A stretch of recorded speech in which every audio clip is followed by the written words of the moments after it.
ಹೇಳ ಇಷ್ಟು ಜನ ಇಷ್ಟೆಲ್ಲ ಮಾಡ್ತಾ ಇದ್ರು, ಅಲ್ಲಿರೋ ವ್ಯಕ್ತಿ ಮಾತ್ರ ಒಬ್ಬರೇ, ಡಾಕ್ಟರ್ ವಿಷ್ಣುವರ್ಧನ್ ಅವರು. ನನ್ನ ಒಂದು ಪುರಾತನ ಸ್ಟೇಟ್ಮೆಂಟ್ ಇದೆ ಸರ್. ಡಾಕ್ಟರ್ ವಿಷ್ಣುವರ್ಧನ್ ಅವರ ಭವನಗಳು, ಸ್ಮಾರಕಗಳು, ಪುತ್ಥಳಿಗಳು ರಾಜ್ಯದ ಊರಲ್ಲೂ ಆಗಲಿ, ರಸ್ತೆಗಳು, ವೃತ್ತಗಳು, ಆದರೆ ಪುಣ್ಯಭೂಮಿ ಅನ್ನುವಂಥದ್ದು ಅಭಿಮಾನ ಸ್ಟುಡಿಯೋದಲ್ಲೇ ಇರಲಿ ಅಂತ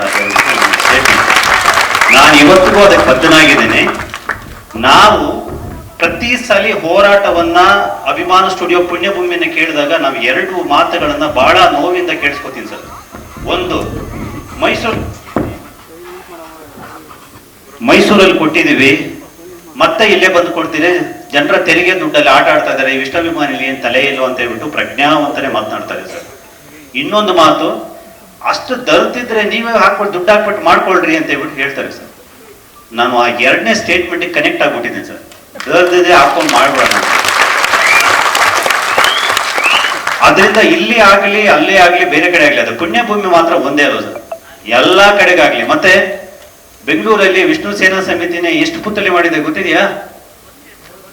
ಬರೀ 62 ಪುತ್ಥಳಿ ಬೆಂಗಳೂರಲ್ಲಿ ವಿಷ್ಣು ಸೇನಾ ಸಮಿತಿಯೇ ಮಾಡಿದೆ ಸರ್.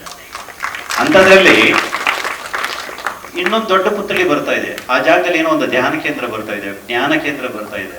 ಸೊ ಒಂದು ಸಂಭ್ರಮ ಅಲ್ಲ ಸರ್, ಸಂಭ್ರಮ ಜಾಸ್ತಿ ಆಗುತ್ತೆ ಹೊರತು ಕಡಿಮೆ ಆಗಲ್ಲ. ಇವತ್ತು ಕೆಲವರು ಅಲ್ಲಿಗೆ ಹೋದ್ರು, ಅಭಿಮಾನ್ ಸ್ಟುಡಿಯೋದ ಭಾಗಕ್ಕೆ, ಅಲ್ಲಿ ಒಂದು 20,000 ಜನ ಸೇರಿದ್ರು. ಅಲ್ಲಿಂದ ಇವತ್ತು ನೋಡಿ ಇಲ್ಲೊಂದು 1,000 ಜನ ಬಂದಿದ್ದಾರೆ.